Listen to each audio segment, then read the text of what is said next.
Thank you, Jason. I'd like to call the meeting to order and acknowledge that we are in Treaty 1 territory, the home and traditional lands of the Anishinaabe, Ojibwe, Innu, Cree, and Dakota peoples, and in the national homeland of the Red River Métis. Our drinking water comes from Shoal Lake 40 First Nation in Treaty 3 territory. Today, I will be chairing. My name is Robert Hutchings. I'm joined on the panel by Bill Moretsky and Ian Mon. Our secretary today is Jason Robertson, and our assessor representing the Assessment Department and Taxation City of Winnipeg is Victoria Ho. We will be hearing applications for a revision of the assessment roll in accordance with the Municipal Assessment Act. The matters for which revision is requested have been described in each application, and we will limit discussion to those matters. The statements that are made at this hearing are sworn testimony, and anyone speaking in the matters must be sworn in. Be it advised that comparisons of assessments of properties are not considered evidence of market value by the Board of Revision. The Board of Revision is appointed annually by Council and is independent of it and the City Administration. It makes its decisions on the basis of the evidence provided at this hearing and issues a written order that will be mailed to all parties as soon as possible. Please note that the Board's decisions with respect to an application may be appealed to the Manitoba Municipal Board if the matter pertains to assessed value or classification, or to the Court of King's Bench if the matter pertains to the application of exemptions from taxation. Should you wish to appeal, information on how to do so will be included with the Board's order. With respect to the hearing process, I will confirm the points of appeal with your property to be addressed with each applicant following the swearing in. We will then have the assessor's testimony followed by questions that the applicant may have, and then the applicant's testimony followed by questions. Each side will have an opportunity to summarize if they wish. Once all the evidence about an application has been brought forward, the applicant may leave. The process will repeat for each item on the docket today. The session will close after all the applications have been heard, and the Board will deliberate in private and make its decisions. You will receive the Board's decisions by registered mail as soon as possible. As information, all public hearings are live streamed, recorded, and will be part of the public record. We will be hearing item number 7 on our docket today. Mr. Robertson, please affirm the assessor and the applicant's testimony. Madam Assessor, please state your full name. Do you affirm that the evidence you are about to give at this hearing is the truth, the whole truth, and nothing but the truth? I do. Thank you. Mr. Applicant, please state your full name. Rocky Neufeld. Do you affirm that the evidence you are about to give at this hearing is the truth, the whole truth, and nothing but the truth? I do. Thank you. Mr. Neufeld, can you adjust your camera just slightly? You're off view. Oh no, it's not the camera, it's just me. I'm slouching, I'm falling asleep. Oh, yeah. Thank you, Jason. We're going to deal with item number 7 on the docket, file number 22-3049. Street address is 185 Lombard Avenue, and we're dealing with a 2023 realty assessment appeal. Ms. Ho, we've got your brief up, and I see there's a recommendation. Could you please go through your detail the property, and then we'll deal with that recommendation, please. Okay. So we are going through property file 22-3049. Address is 185 Lombard Avenue. Roll number is 13060726000. This is the assessment is under appeal for 2023 is $2,417,000. This property is a restaurant, and a historical character restaurant across from the Richardson building. If you go to my page 4, I have some comparable rents of properties in the comparable rents of properties in the downtown of restaurants, ranging from $50 almost to all the way to $14.50. And then we have the breakdown of the income approach for the property on page 5 for the original assessment. Looking at the main floor of 6,578,000 at $17.93 per square foot, and the second floor of 6,000 square feet at $13.03. So there's a vacancy loss of 6%, expenses of 3%, using a shortfall of $8 per square feet, using overall capitalization rate of 7.15% to get the final assessment at $2,417,000. Following, there is page 7 is an overall capitalization rate chart. Unfortunately, there is really nothing particularly for a standalone restaurant or a historical property in downtown for retail on this overall capitalization rate chart. Page 9, you can see the aerial map and the Google Street View of the subject property. Please pardon my submission with the INE. It's actually post-reference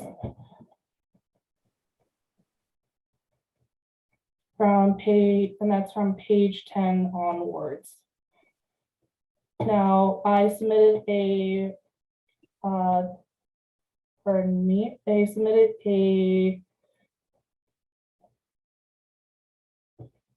recommendation for 185 Lombard.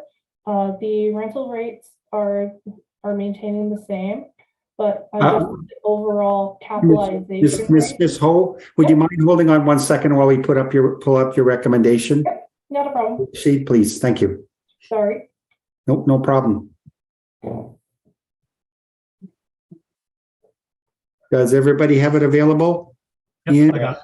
Bill? Okay. Mr. Neufeld? Yes, I have it. Thank you. Okay, please proceed, Ms. Ho. All right. So we're looking at everything is the same except for changing the overall capitalization rate to 7.8%, given that the fact that this property has very limited parking. It's a historical building, so it will have challenges for a potential buyer to update and upkeep the property.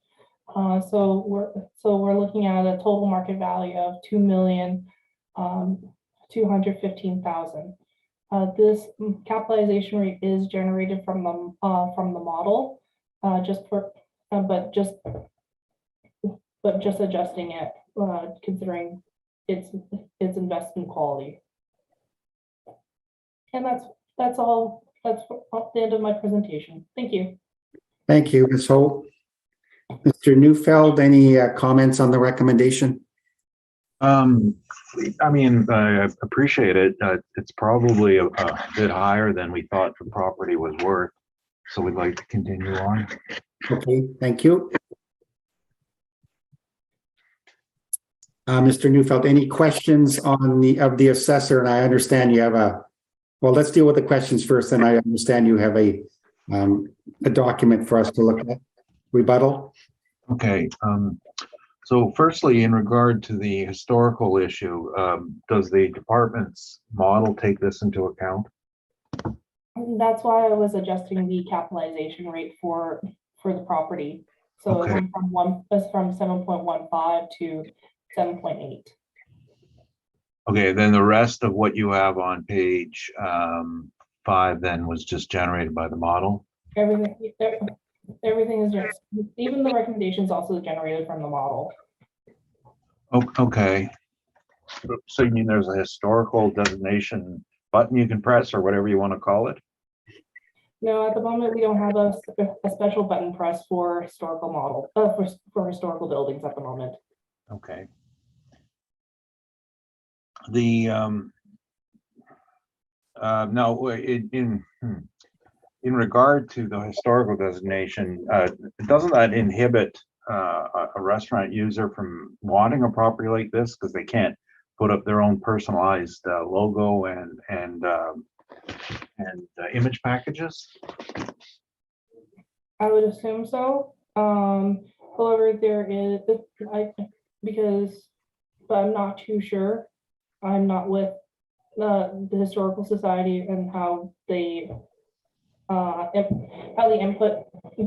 restrict the properties. I just know that they're supposed to maintain the property as best as to the original status or the way Right. as best as they can.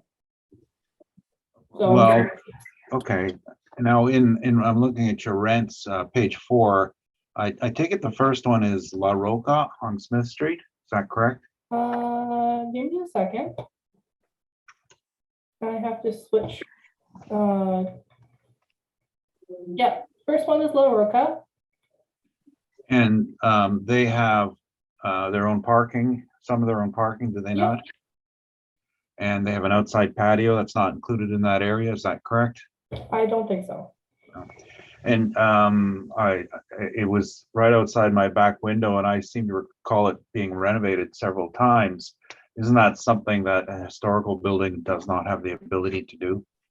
You can still renovate, but however, and I believe, I could be wrong, a while back when I was reading up, historical properties do get funding from I believe from the city or from Historical Society for renovations.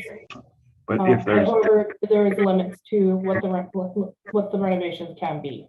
right, so, but there are elements that have to be preserved. In the case of La Roca, their recent renovation was a complete renovation, correct, inside and out? I'm not too sure. Okay, that's fine. Okay. 179 Bannatyne, what is this restaurant? Hermanos. Hermanos, okay. Is that a variant age or on that 1960? Yeah, I believe that's a very age. The Ashtown is really old. Right, okay. And the 314 Donald, I take it this is the Merchant Kitchen? Correct. Where did you get this rent? So that one was what was submitted on our side. So I'm also curious. Yeah, so I'm not too sure. It looked like a net rent. It looked like a net rent when I was reviewing it, and I'm not too sure what when you were here when you mentioned it being so high. There's still other restaurants, newer franchise restaurants in the downtown that are going as high as that, around that for that around the rental rate, but they're new restaurants though. And this is a new build, correct? Yes, correct.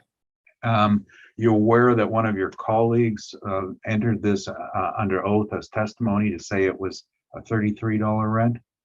I was not aware of that. Are you aware that the owner paid significant tenant improvement allowances to the user that were incorporated in the rent? No, I was not aware of that. In that case, would you think that some adjustments might be required? Most likely. And 349 York, is this the East India Company? Yes, and I believe the East India, yes, this is the East India Company, and this is actually their rent is on the second, is actually considered on the second floor of the building. So that's why I used that as an example. Oh, you mean they have additional space? And I mean, I'm very familiar with this. I once rented it. And the square footage does not seem right. I think the main floor is approximately 6,000 feet.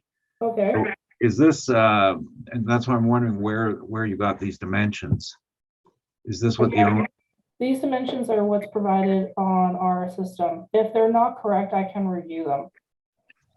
Okay, well, no, I, like I said, I was leasing it for a year, actually, years ago, and I'm very familiar. And of course, these properties, the last two I know have outside patios, correct?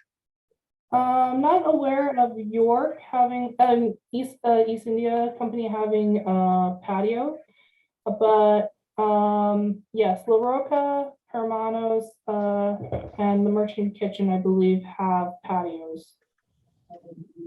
But that's seasonal, and we're pretty much looking at like the net rent of within the four walls, though. Right, but don't they rent the right to have a patio? There's a value added there? I think the Hermanos one is actually on the street. Okay, So they would have, if that's out of their, I believe that would be out of the restaurant's own cost to rent off from like patio space on the street themselves. okay, well, if I told you that I knew Merchant Kitchen and East India are renting patio space Okay, from the landlord, okay. would that suggest an adjustment? I guess so. This lease on York, why is it so short? I'm not too sure. Yeah, you would normally see it longer term than this, Yeah, wouldn't you? exactly. Okay, and aside from that, the East India, these are all fairly old, are they not? Yeah, these are established restaurants.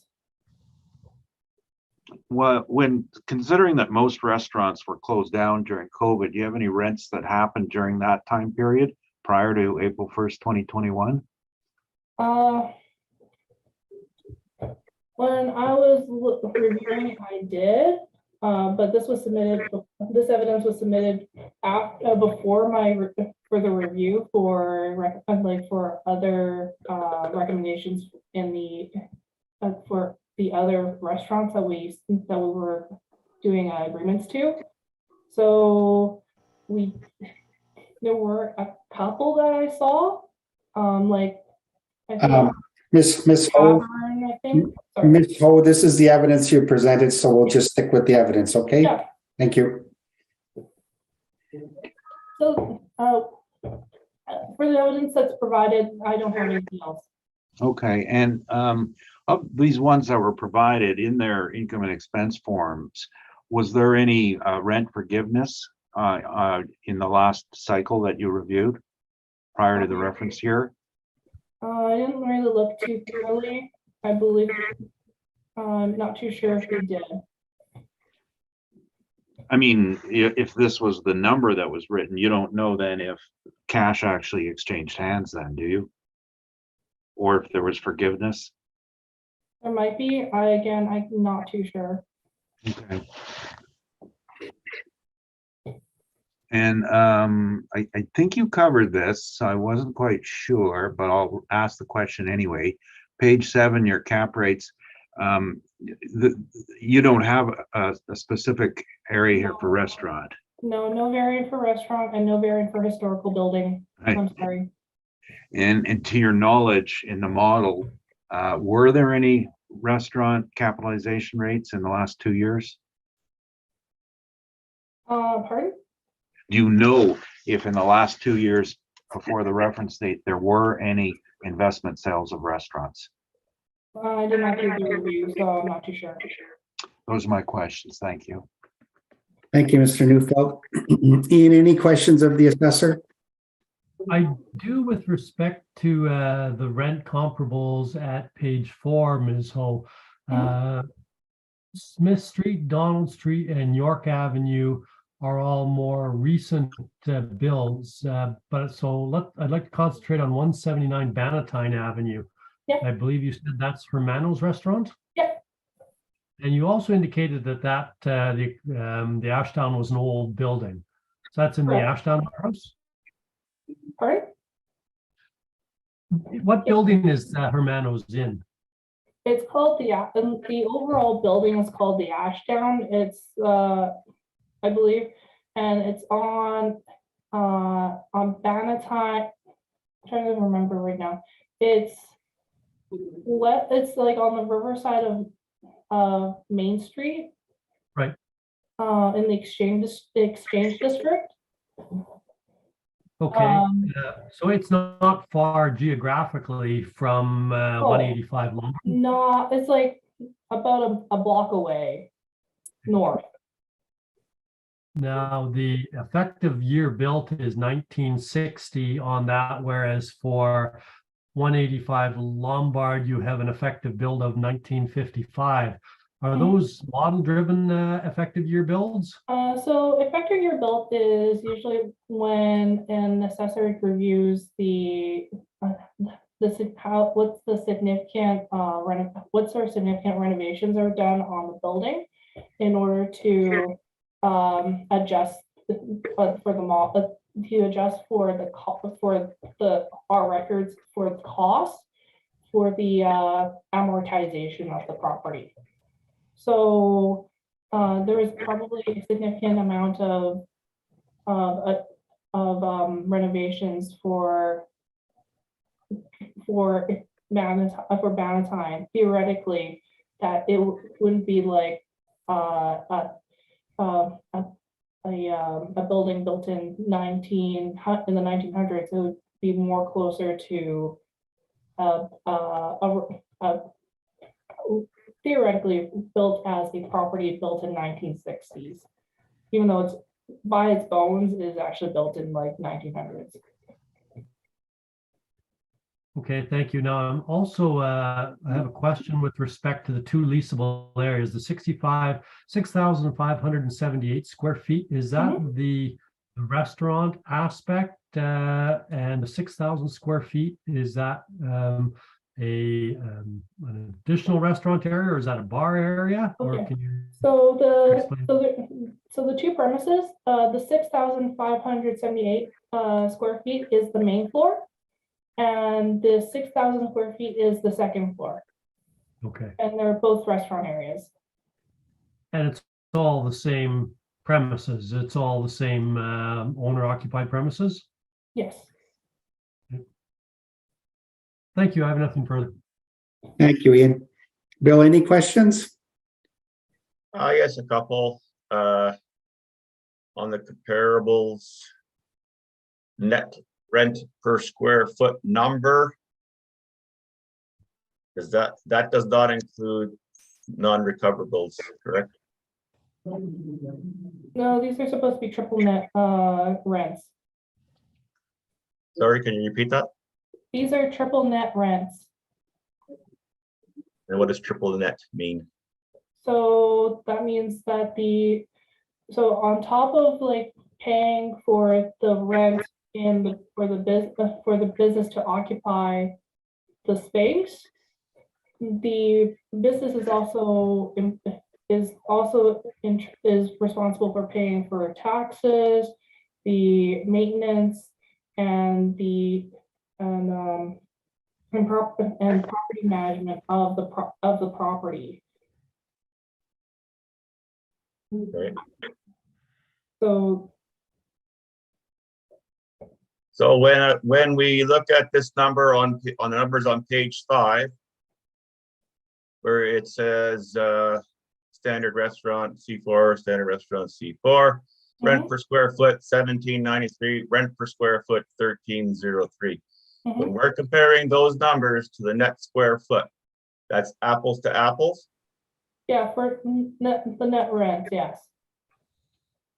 Okay, so then they do not include the non-recoverable expense numbers, correct? Correct. Okay, thank you.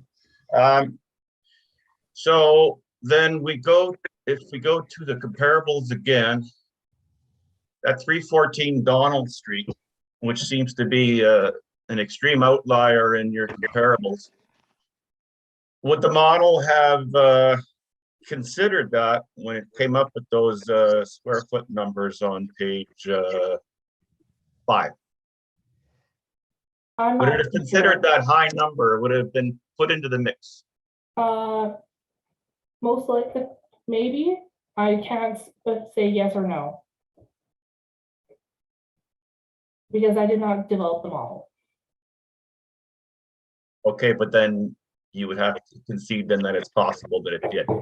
It's possible, but the thing is, there are other things that the model may be considering for more likely is either probably aside from the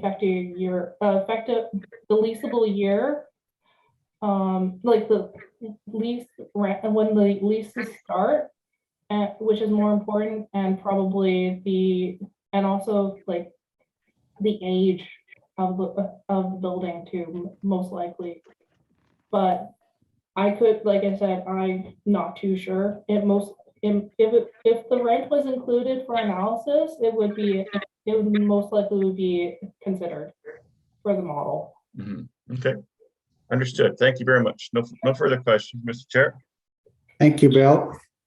Ms. Ho, my first question is regarding the effective year built of the subject property on page 1. Mhm. So my understanding is that this building has historical designation. Is that correct? Correct. Okay. And yet there's an effective year built of 1955, which reflects improvements to the subject property. Is that accurate?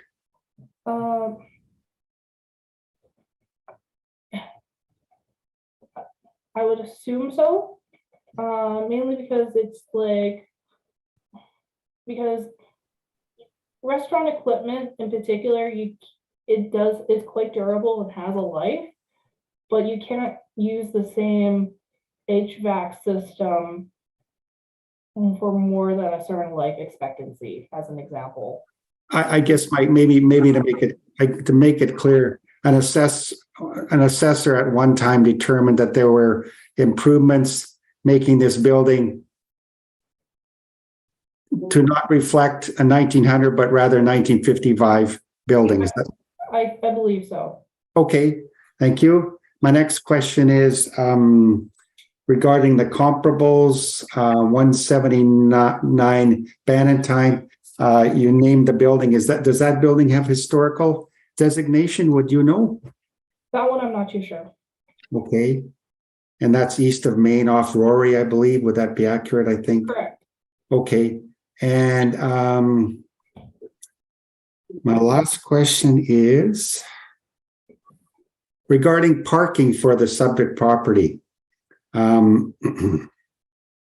It's on Lombard East, I guess. Is that right? Yeah. Okay. Correct. Right across from the Richardson building on the side of Lombard. So what, obviously people don't walk to here, or maybe some traffic does from downtown, but for evening dinners and that kind of thing, what is the parking available around there? Are there parking structures? Is there valet parking? Okay, so there is parking. I believe there's a parking structure a block away from. There's a couple parking structures a block away towards Waterfront, and there's another parking structure if you go down on Rory. So if you go further east, turn north, then there's another large parking structure over there. Okay. And then there's quite a bit of street parking. Okay, that's restricted, I guess, but okay, yeah, I just wanted to confirm the parking availability east of Main there in that location. Mm-hmm. And my last question is on page 1, no, pardon me. Might as well just refer to the income stream workup because the only thing that changed was the cap rate. Can you provide the blended rate between those two premise IDs? The blended rates for the two premise IDs? Yes. Okay, give me a second.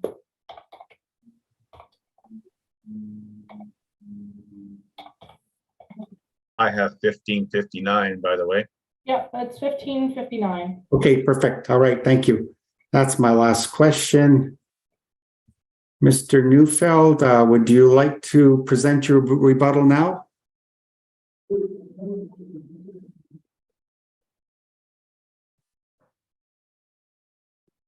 Mr. Neufeld, you are muted. Yes, I know. I have 3 screens and they're all covered up.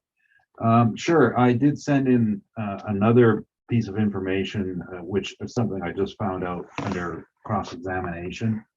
So the first piece was sent earlier today, and it's a copy of an assessment presentation for a hearing at the Board of Revision, and the file number is listed below. This is a workup by another assessor, and I just wanted to point out that their calculation of merchant kitchen, which is the second one from the top, was $26 a square foot. Now, I have, through independent means, verified that is the actual face rate.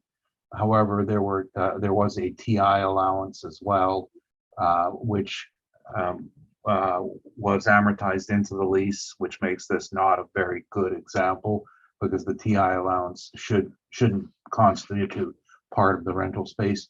In addition, Mr. Neufeld, Rocky, can you wait a sec, please? Do we have access to this document, Jason? I am just bringing it up. It just came in. Bear with me one moment. Okay, thank you. Can you, Rocky, can you wait until we get to, please? oh, yeah.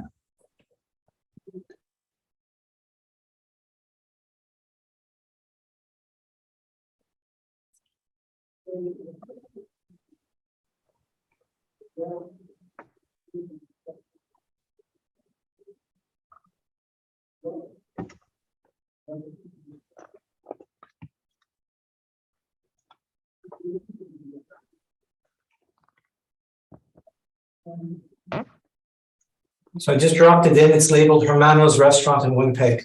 That's the second one. The first one is called Restaurant Rents. I think it's a JPEG. It's not a PDF. No, the first one has already been submitted. This is the second one I'm bringing in. Oh, okay. You should have the first rebuttal. The first one is labeled the applicant rebuttal. And that JPEG they already have. Or you should have access to that already.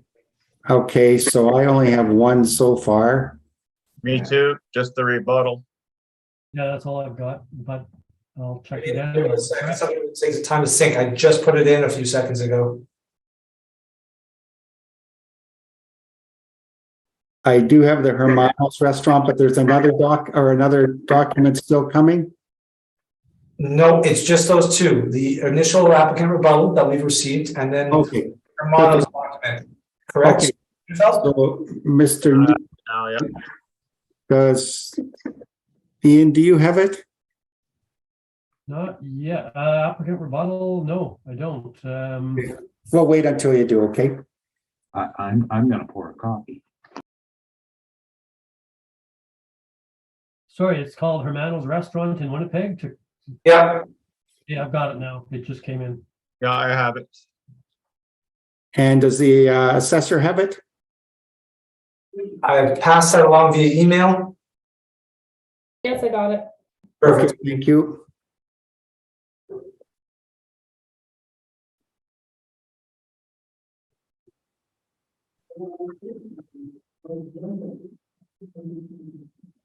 Mr. Neufeld, all parties are. Okay, yeah, Mr. Neufeld, when you're ready, please. Yes, thank you. So I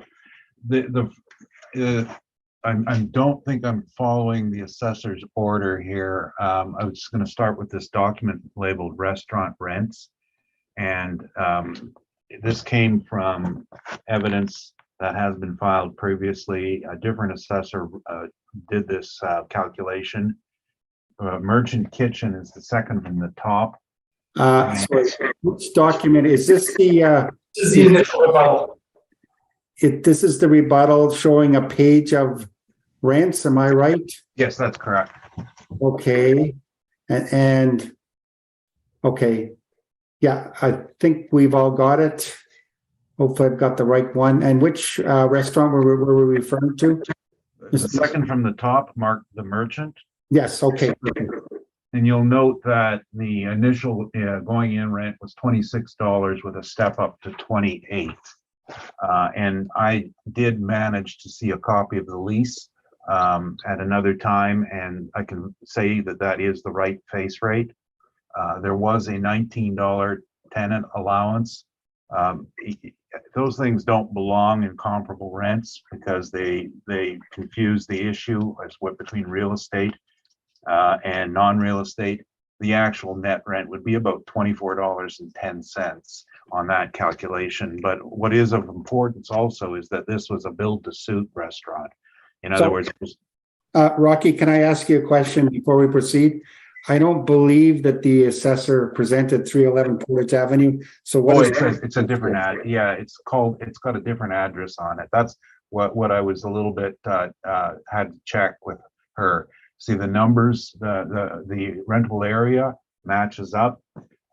Merchant faces Donald, but 311 Portage is the building that it's in. So this is, so which property are you referring to in the assessor's? 314 Donald. Okay, thank you. And so there is the 4966, and I think the assessor was pretty clear that not entirely sure if that was right. So I'm just telling you it's not. Okay. And there was a couple of things about it though. And I had to wait for verification, so I'm presenting verbally instead of in writing. It was a build-to-suit lease. In other words, they designed and built all the HVAC systems for the tenant who moved in with a restaurant and without incurring those costs. It also has in the lease a commitment for parking for use of the 400 stall attached parking facility, so they get a guaranteed usage. Yes, they have to pay for it, but the point is they get parking with it. So that's another factor that has to be taken into account. And it's obviously superior. The next one on this list is the second box, RST downtown, marked 155 Smith. And that's the assessor's 155 Smith. The difference, first of all, in the square footage is that the assessor has used, I'm going to get back to it, 5,600 square feet, but the rent is based on a floor plate of 4,000 feet. There's an upper level, and the upper level's got a seating area, bathrooms, and some kitchen facilities. So I don't disagree the gross area is 5,600, but the net rent is based on 4,000 ground level and at $18. So the rate, if you use 5,600, is sorry, let me just do that. 4,000 times 18 divided by 5,600. It's $12.86 a square foot when you use both levels.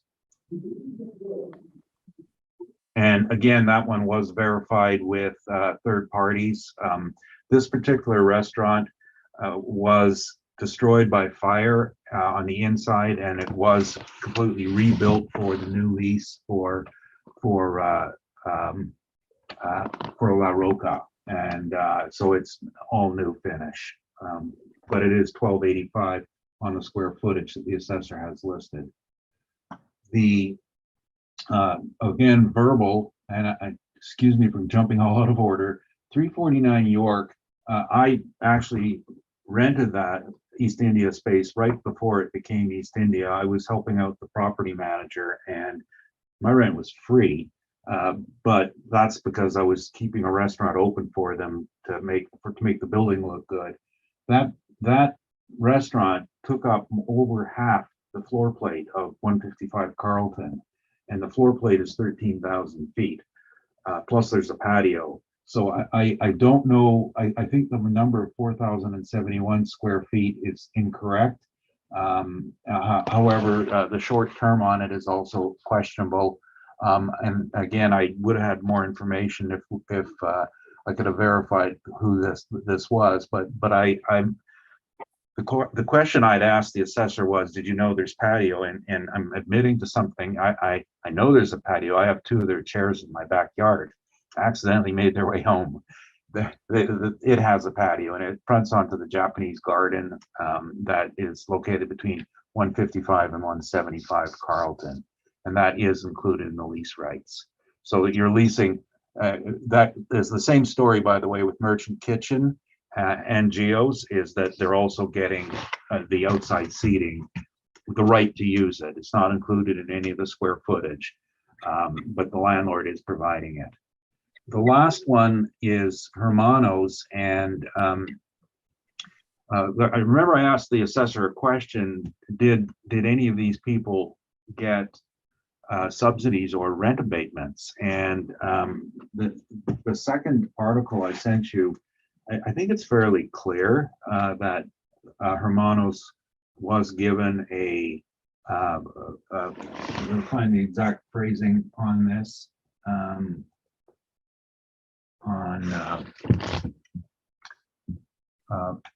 first of all, the article is dated May 2020, before COVID. The points here, Hermanos closed. There was no rent paid April 1st, 21. So in that, by itself, that's not valid because it didn't survive. So you can't use it as a comp if it's not a viable rent on the reference date. It shows the impact of COVID on restaurants. The phrase, the second page, the owners said the closure did not stem from any dispute with the landlords, who they said have been tremendously supportive and willing to work with us on all fronts during these unprecedented times, which means we don't know what money changed hands or if any money changed hands, but it's clear that that is what's called creative financing. The lease can't be relied on for the reference period.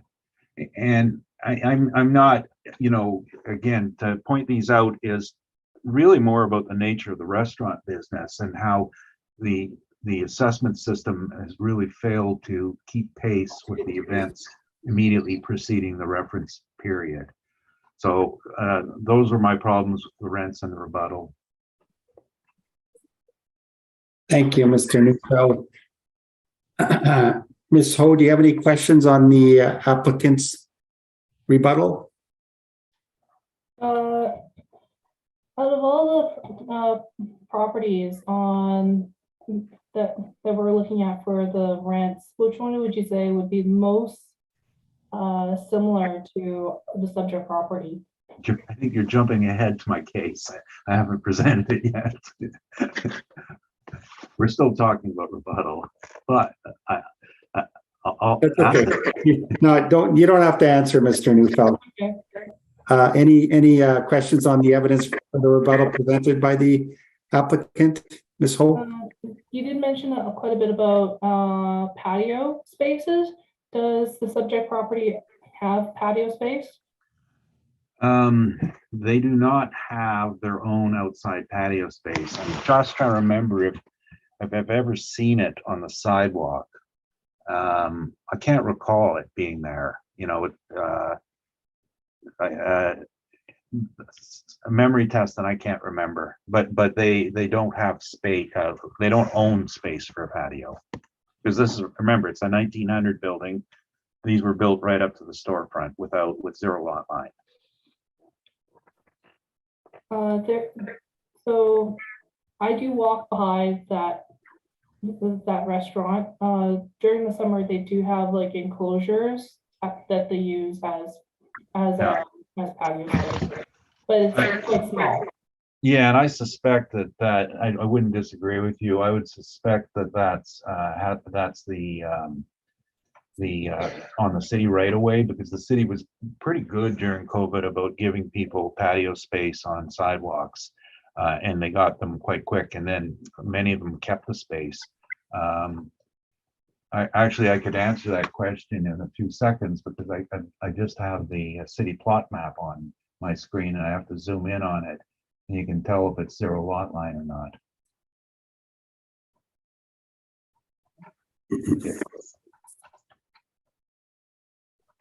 That's what's great about coming in here with having your own computer.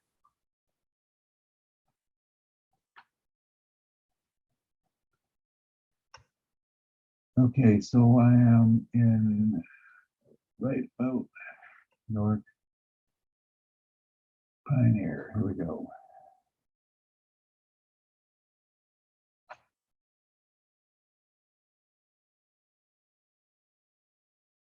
So I'm looking at Lombard and I'm looking at 185.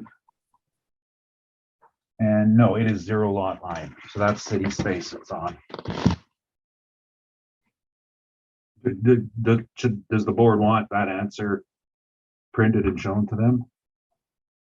I think Ms. Ho's question was that they're allowed or they're permitted to run a outdoor patio by the city on city property. And that would be at an additional cost, whatever that may be, and not part of their bundle of rights. Like they have none of their own land. So Okay. I don't think it's pertinent. No other questions. Okay, did that answer that, Ms. Ho? Okay, thank you. Bill, any questions of the applicant's rebuttal? Yes, I just want to clarification on one of the key points that Mr. Neufeld was making in his presentation. Regarding 311 Portage, which is 314 Donald, correct? That's correct. So on your applicant rebuttal sheet, first box, you have 311 Portage Brown Social House, 311 Portage The Merchant, 311 Portage Tim Hortons. So you were concerned with just the merchant, correct? That's correct. Why did you disregard the other two? Oh, well, this isn't my evidence. I never would have used these comps to look at something like Old Bailey's. These are new. They're across the street from the arena, not in the same league. And this is rebuttal. So the assessor only brought up merchant. So I guess technically you have to disregard the rest of it, but they're all out there. So you also said that rent was they were only paying 24. Is that what you said? $24? Yeah, for another job, I had worked out what the net effective was, which was the actual real estate, which is, not including the additional allowance. They got an allowance of $19 up front to spend on their equipment. That's not something that, you use for a comparison. And that's how I got that number. Okay, so this $28 in April 1st of 2018, that's not part of your rebuttal argument. Well, it's 26 was the first couple of years, and then there's a step up to 28. But it works out to 24 net effective. So your main argument there is that it should not be $49 and something cents. It should be 24. Correct? That's correct, and it's a better and it was built to suit, and it has parking, and it's new, and it's by the arena. So therefore, you believe that original amount that's in the assessor's presentation is skewing the overall square foot number that she's using? Or that they're using? Yeah, I mean, I never asked her about that methodology, but yes, that would indicate a wider range. There, with taking it out, would indicate a narrower range, along with the La Roca calculation, which is ground floor only. The actual rent is based on, whereas the assessor has stated it to be upper and lower. Okay, fair enough. Thank you very much. No further Thank you. questions. Ian, any questions? No, I don't. Thank you. Thank you. Mr. Neufeld, just to summarize here, you've challenged the rents used by the assessor in her comps, and my notes here say that you revised one from $18 to $12.86 a square foot, That's correct. and one stays at 17. Is that right? Pardon me? No, maybe I'll go to the second revision. The one Bill just referred to, that revises from 49 something down to 24. That's correct. And the other two basically stay the same at 17 and 1450. The other two, my concern was I'm fairly sure that the East India Company floor space is not correct. Haven't been an occupant there. I don't have anything to tell you what it was. Okay. Okay. But and then Hermanos, what didn't exist at the reference period, and also had landlord support during COVID. So that's not a good indicator. Okay. Thank you for that. I think that's my only questions.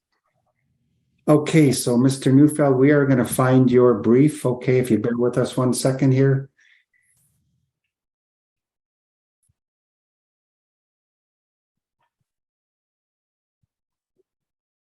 There we are. Okay.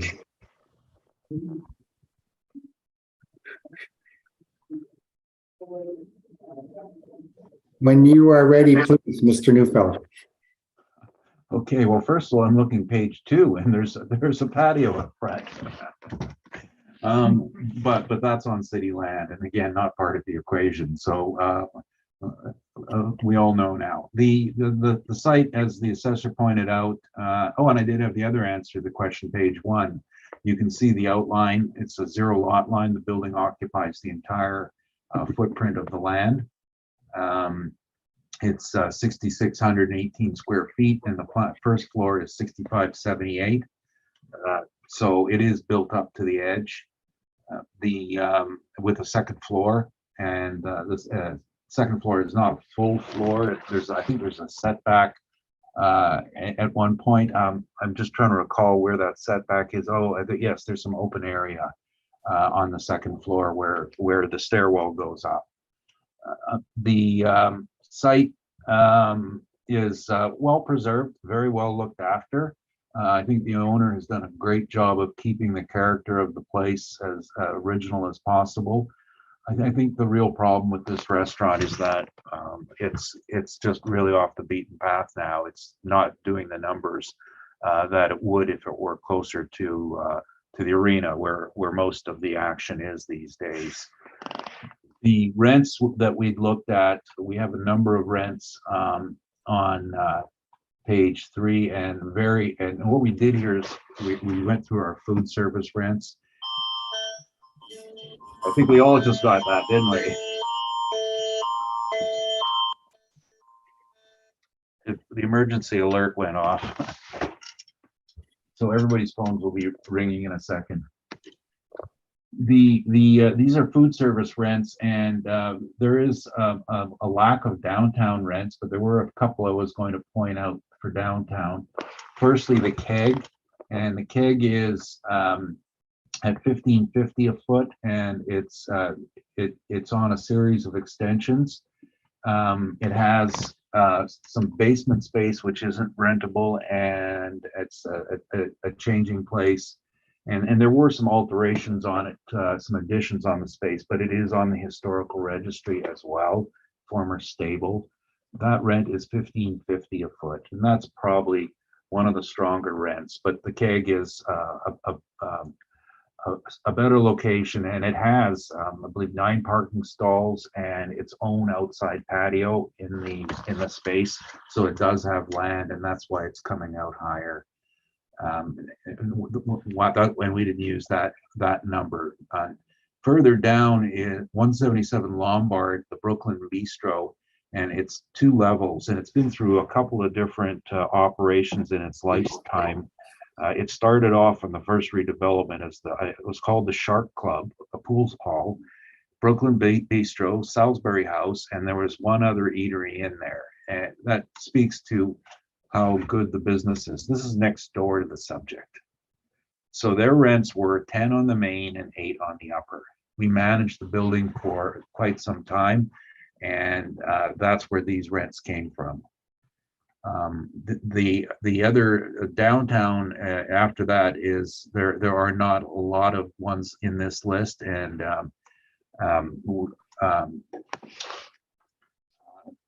subsequent to this I had some more, but sorry, there is one more, about 7 from the top, 285 Portage. That's another historical designation building that is called the Tipsy Cow, and the area listed there is comprised of first floor and 2 sets of mezzanines, and they have use of the basement space, and that rent is $533 a square foot, and that building is a little more vintage, we'll call it, in that it doesn't, it wasn't restored to the same quality as the subject or say the Keg, but those are the 3 that we should be looking at, and I'm just looking to see if there was another one on this list that was supposed to be here, but it's not, so I can't speak to it. I had one more historical designated restaurant in the Exchange, so okay, we'll have to let that one go. So those are the ones, and incidentally, the assessor's rent on La Roca is a clean rent, except for the space at 1286 overall, and it is superior because it was just rebuilt, and I would have put it in this list if I had prepared this. So the numbers we'd had were strongly influenced by the neighbor 177 Lombard historical building, first and second floor, and similar to the subject, with $1 higher for this one because of because it's a standalone and they have control over their own space, and that's 11 on the main and $8 on the upper floor area. And that gives us our number. As for vacancy rate, our information comes from the Johnson report. Now, Johnson does track restaurant vacancies, but it's not a good sample size, and he doesn't get a lot of them. He doesn't get any of the owner-occupied sites. So his number is 5.2%. Downtown average for this time period was 10.8. So we blended those for 8%, and I think that's fair. As far as the shortfall goes, I don't think I should probably just double check and see what the assessor has put in. It's probably not a major issue, and it's our philosophy is if we use actuals, we should be doing the actual shortfalls, and in this case, as always, taxes form the highest part of the cost to occupy. Incidentally, we use a number for utilities at $2.45 a square foot. The actual utilities are probably $5 or $6, but that includes cooking equipment. So we use the number from the business tax, which is actually a fair number to estimate utilities as vacant. Additionally, we apply non-recoverables and the structural reserve for a total allowance of 7%. And we do have our study on the last 2 pages of the document showing a wide variety of properties. Their average was 9.81%. And this allowance is for costs that don't happen every year, but are non-recoverables. They go up, they go down, and there's a standard allowance. And one thing I just have to keep repeating, and I mean this with all due respect, the assessment department doesn't get to set this standard. The theory is the community sets it, the real estate community. And in our city, the real estate community believes that there are non-recoverable costs because, of course, we chase the money. What's the actual return to the landlord? And the assessment department and appraisers, we're merely observers. We don't set the standard. So I think that that's my philosophical problem with the assessor stating that non-recoverables don't exist, because they do. The cap rate is again, this is something that there are a complete lack of investment cap rates for restaurants, because they don't usually trade that way. There are some chains that will occasionally sell from investor to investor, but those are usually, you know, good arm's length covenants. You know, if you have a Tim Hortons or a McDonald's, that's a good covenant. An independent steakhouse is not a good covenant. And so we looked at it in terms of the retail cap rate, and then page 2, we adjusted accordingly. And obviously the issue is the historic designation is a very large concern. And the assessor, I agree with what she said. There are elements that are protected. In this case, let's see if we got the write-up on here before I open my big, yes, we do. Page 8 is the write-up on the historical, and this tells you what is protected. So the exterior and the cladding. Now, none of the interior is protected. It's the entire exterior. But this also means it's got to remain like this. So if Starbucks wanted, okay, they're closing down most of their shops, bad choice. Somebody like that wanted to come in and take over this restaurant and do it. They can't touch the outside of it. So it blows the whole image package and what they do. That's one of the problems with it. The obsolescence of the second floor, again, is, you know, it's great. It's one of these, you go into it and you think you're in a nice dining room in some European country with a second floor, but that's not North American.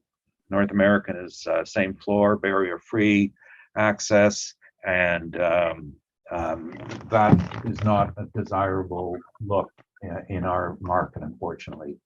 The access, there's no street parking. You know, you find a parking spot and you walk over. That's obviously a downside. Year built, that goes without saying that's a downside. And quality and condition, we looked at it a little bit in terms of it's not that it isn't in good shape. It's just the cost to keep it in shape is huge with all the wood. Very nice bar. One of my favorite bars, and not for what it sells, but the look of it is great. But it's not bringing in the business. The income stability is the last issue. All restaurants are poor income stabilities. There's a saying, 90% of restaurants fail within the first year. And that applies to the independents, not the chains. This is an independent, not good investment risks. But I think that this should have been a 0 in our little rating scale, but I think we had all the other adjustments would be double dipping. And that's how we came up with a 9% cap rate.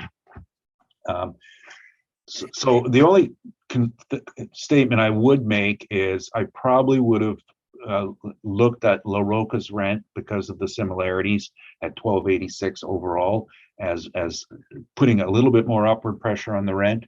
You know, it could potentially be in the mid 10s rather than focus strictly on the 3 I mentioned. And that might bring it up $100,000, but that was my only personal comment I made. Lastly, and sums up everything, and I don't want to waste any more of your time, is there's no data during COVID. There's nothing. Whatever happened was skewed off by free rents and support. So, but yet our reference date is April 1st, 2021 without data.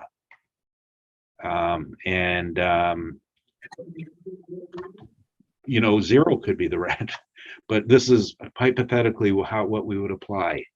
Thank you. Thank you, Mr. Neufeld. Ms. Ho, do you have any questions of the applicant's evidence presented?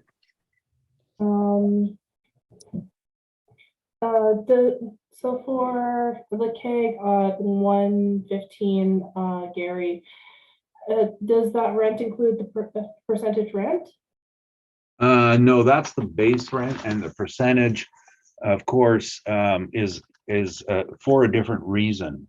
It was not for the real estate. When the owner obtained the franchise, he obtained all the equipment, and the percentage rent clause was to satisfy his purchase or his use of the equipment, spoons, forks, knives, everything. So, and of course, during COVID, the percentage rent was zero, because there's a base amount that it has to reach first before it pays it. So I think that number is very reflective of what happened in 20 and 21. Would you agree that the base rent of a percentage rent lease is not indicative of a triple net rent being paid to an owner? Well, no, a percentage rent is technically it's a different revenue stream, and in the case of the keg, it's not for the real estate. Now there are some rents, percentage rents that do return to the real estate, and the idea being is that the owner would get a higher rent if there's more volume because there's greater wear and tear, and his asset doesn't last as long. Not the case with the keg. It was for the equipment package and obtaining the franchise, non-realty items. And the Appraisal Institute talks about, though, these percentage rents as saying don't put it in your revenue stream. You can list it separately. You can comment on it as to where it goes and how it fits in, but it's also a risk level, and it's based on business income. So it's a business return, not a real estate return in its pure sense. No other questions. Thank you, Ms. Holt. Ian, any questions of the applicant? I do, thank you. Mr. Neufeld, I'm looking at the your page 3 of your brief, your restaurant rental rates. Get there? Yes. 285 Portage Avenue, the $5.33 rate is a blended rate, is it not? Yeah, it's all the floors. It's even includes some of the basement. If you put it solely on the main floor, it would be around the $10 range. The upper levels and the lower levels contribute something to the value. Certainly not $10. So that's our option, is to say, is it $10 plus this accessory space is included, or do I extend it over the whole thing? And that's it. However you would like to characterize it, whether it's between $5.33 and $10, that's it's, I'm not going to say subjective, but it's going to be an interpretation. Well, it's taking into account rental rate that isn't the basement rent, for example, on the restaurant at 185 Lombard. I'm not even sure there is a basement. Is there a basement there? Oh, that's a good question. If so, it's unassessed. Is that be safe to say?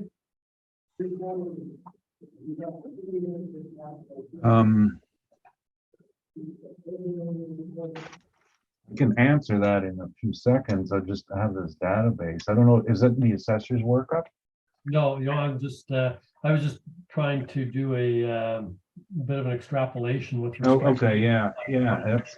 I guess it's not important with respect to the rate. Now, the 285 Portage, that's a long, narrow premises, is it not? With a very little frontage on Portage Avenue. Well, it's exactly the same frontage as the subject. Zero lot frontage, and it's narrow, and it runs the whole block. Yes, but it's across the street from the arena, which is a better location. Here's your answer to your question. There is a basement in Lombard.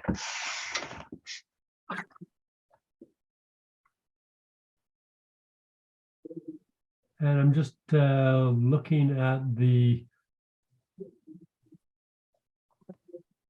No, I've got nothing further. Thank you. Thank you, Ian. Bill, any questions of the applicant?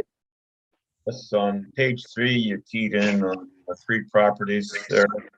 115 Gary, coming in at 1550 a square foot. And you mentioned that is historical, that is a heritage building, correct? Yes, and there were some new additions on it, though. The front entranceway was all added new to it. 177 Lombard, also heritage, correct? That's correct. 285 Portage, or sorry, back to 177 Lombard, and that was $10 on lower, $8 on upper, correct? That's correct. 285 Portage, we just talked about 533 was blended. Okay. All the other ones on that page, they're they would be a higher. Most of them are higher. Would you agree with that? Yeah, they're suburban, and this is just a tribute to our laziness. Is we just put all our restaurant rates out, and we don't have to change them each time.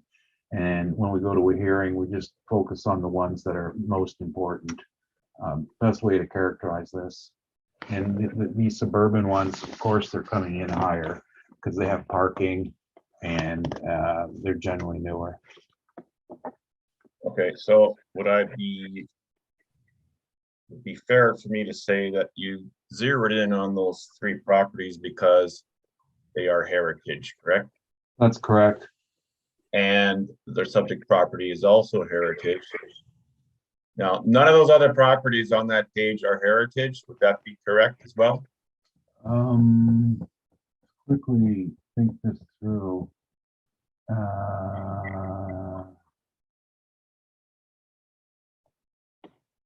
Yeah, no. I'm not. Yeah, there was one I wasn't sure about, but no, I'd say it's safe to say that none of them are heritage. Okay, fair enough. Thank you. No further questions. Thank you, Bill. Mr. Neufeld, I will start with page 2 of your, I guess your rating system above the photo of the front of the property. Yes. Year built, you say 1900. Do you consider the assessment department's effective year for improvements? No, because that's I mean, that's part of their model system. And I think that, you know, the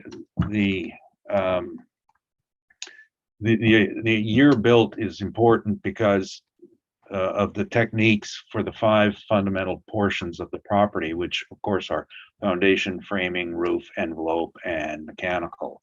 So generally mechanical can get upgraded over time at a very low cost, but you're never upgrading your framing or your foundation. And the quality and condition is where we take that into account, in that they're better.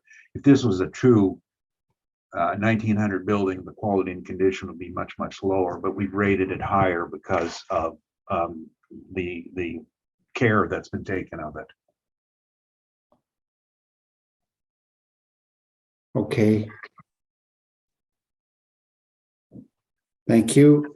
And I think I heard you say, if you're confirming that possibly your rent at 957 you used was low, and that you would consider an upward adjustment. Did I hear that correctly, or did I mishear? No, that was what I said. And you know, we go to these hearings and we get to look at the other party's evidence, and I'm always willing to look at more numbers. And I knew of the rent at La Roca, and I've used it before, and it's newer, it's better location, but it is an up-down style of restaurant. So it you know, it's not the same quality as Old Bailey, but that should indicate a bit. I think if you threw that one in the mix, I think you're going to have the overall rate go up a bit, maybe $1 a foot. Oh, okay. That's where you came in with the $10 range.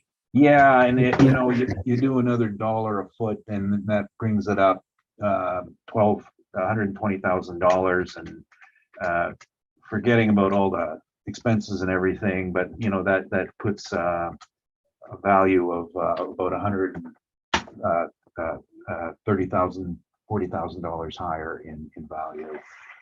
You know, maybe closer to a little under 1.2 million. And honestly, that there was another rent that I knew of that I didn't enter into evidence of a very similar building that had a higher rent.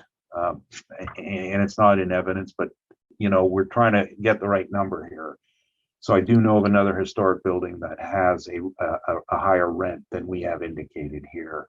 Okay, And that's why I think we should have had a higher number. okay, 1.2 million roughly. all right. Thank you for the explanation. And those are all my questions. Ms. Ho, any requirement for a summary? No, thank you. Mr. Neufeld? No, I think we got it all out. Thanks. Okay, thank you.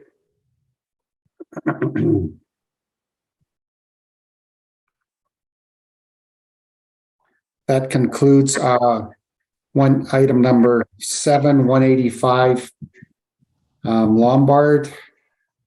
And I believe we have heard all the items scheduled in this hearing, and this hearing is now adjourned.